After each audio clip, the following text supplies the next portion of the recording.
बस साथ रख जो शुद्ध है। शुद्ध प्लस सिल्वर पान मसाला, सबकी जुबान पर।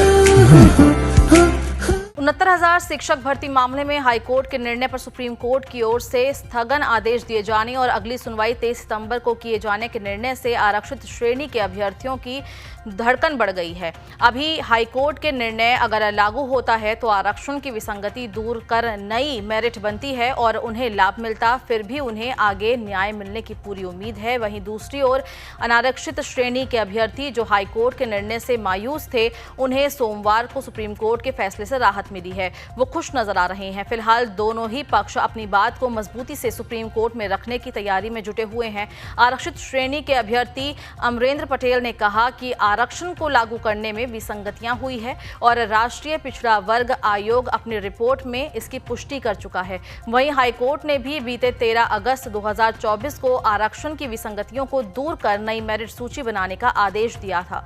राज्य सरकार को 3 महीने का समय इसके लिए दिया गया था, लेकिन करीब 1 महीने बीतने के बावजूद भी अभी तक राज्य सरकार कोई ठोस निर्णय नहीं ले पाई है। अनारक्षित श्रेणी के अभ्यर्थी सुप्रीम कोर्ट चले गए। फिलहाल अब वो पूरी दमदारी के साथ अपनी बात सुप्रीम कोर्ट में रखेंगे। इधर अनारक्षित श्रेणी के अभ्यर्थी रोबिन सिंह, प्रत्यूष चंद्र और रवि सक्सेना का कहना है कि अभी सुप्रीम कोर्ट ने उन्हें फौरी राहत मिली है, आगे पूरा न्याय मिलेगा। रोबिन सिंह कहते हैं कि राज्य स्तरीय मेरिट नहीं बल्कि इसमें नियोक्ता बेसिक शिक्षा अधिकारी होता है और जिला स्तरीय मेरिट बनती है। ऐसे में आरक्षण भी जिला स्तर पर उपलब्ध पदों के आधार पर ही लगेगा। ऐसे ही कई तथ्य वो मजबूती से वहां रखेंगे। मालूम हो कि हाईकोर्ट के फैसले के बाद आरक्षित श्रेणी के अभ्यर्थी 16 अगस्त को बेसिक शिक्षा निदेशालय पर धरने पर बैठ गए थे।